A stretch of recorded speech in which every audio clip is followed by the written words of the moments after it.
Welcome to Squamish, the rock garden of Vancouver's elite.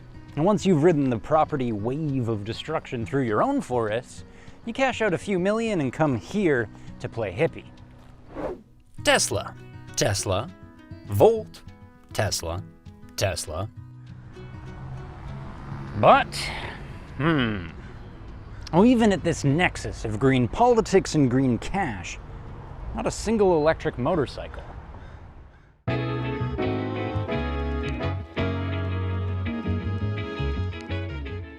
Bramo, deceased. Mission, deceased. Alta, deceased. Arc, deceased. Livewire, grounded. Routers estimates Harley sold as few as 400 in their first year, which would be 0.2% of total sales. Statistically, electric motorcycles are irrelevant. Even Zero, who sells the most, sells mostly to police and military, not civilians. Same story in the land of square plugs. Britain registers 1.25 million motorcycles, only 537 of which are electric.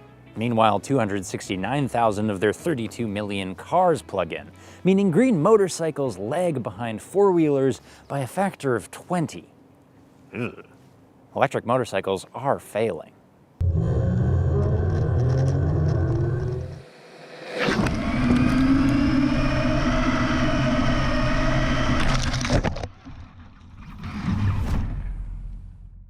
Take my own as a physical demonstration. Sat at a stoplight, it uses no energy.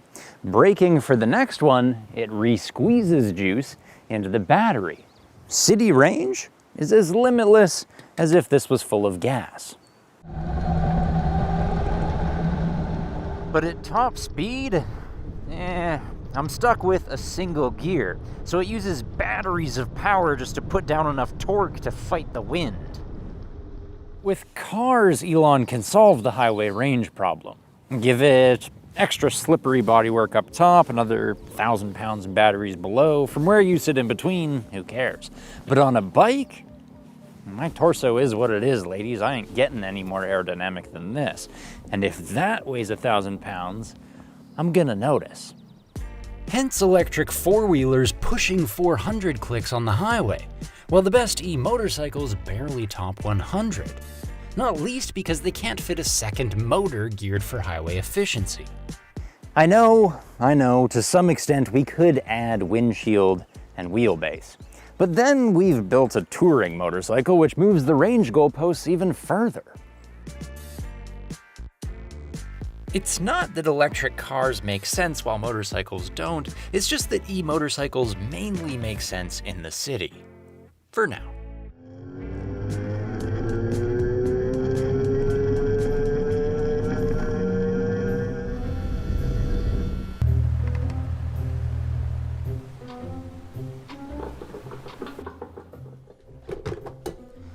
Oh, hi.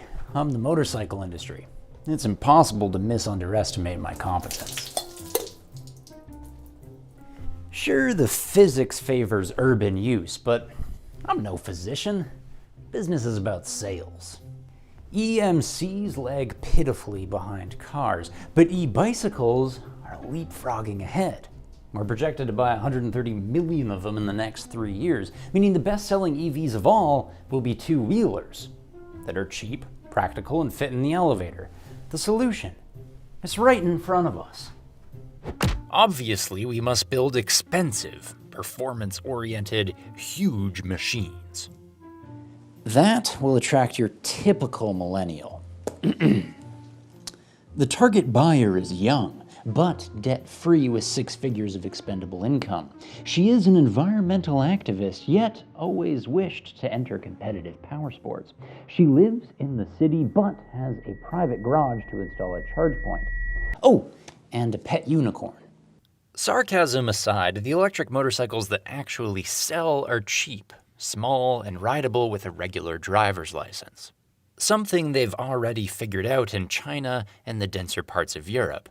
And something our major manufacturers keep teasing yet failing to provide. Come on, North America. How hard can it be? First off, there's a lot of shit you don't need. And the TC90 Superleggera looks better anyway. And hipsters love these ruler-sharp frame lines, which are laid bare without all the internal combustion crap. Only this bulbous seat ruins the backbone, so let's chuck it. Heat the plastic pan of a plank seat and smoosh it to fit. Nice. And I gain access to this grab bar, which is handy for manhandling her into my apartment. That sounds creepy. Remember to resist anything too fast or expensive. This 1500 watt hub motor is the max you can ride without a motorcycle license. And this 20 amp hour battery is tiny, yet packs enough energy to get you through the day. Like a Timbit. $1,400 from China. Hardware, spyware, all in. And since we're dealing directly with the factory, the children offered to build the motor axle to match my swing arm width, and the battery cells to match those frame mounts. Imagine the service if we ordered like 1,000 of them. I cut some kydex, drill, heat, and bend to shape, add some insulation, and a grommet for cables. There's our battery box. The controller screws to the tank, the switchgear, dash, throttle, and levers clamp to the bars. And because it all came together, it all plugs together. For anyone who has lost their evening rebuilding a carb, electric. For anyone who has lost their day rebuilding a top end, electric. For anyone who has lost their mind troubleshooting a no start, electric. It's tempting, isn't it?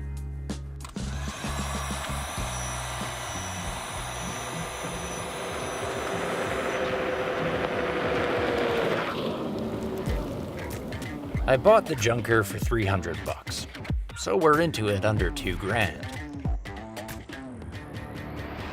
On this flat testing ground, she holds 50 kph at 3/4 throttle. And I run it for 60 kilometers until the battery dies. Practical little commuter. This is what makes sense given a motorcycle's physical constraints on weight and aero. And you could market it to 100% of the urban youth, not the 3% with motorcycle licenses and garages to keep them. Appliance-esque accessibility. Like the Super Cub of 1960s fame, it's an opportunity to sell people not just on an electric motorcycle, but motorcycles in general.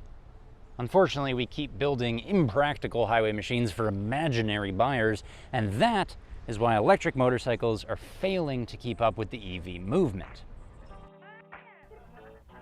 Of course, I also failed at bringing something better to market because I can't sell this. I love it.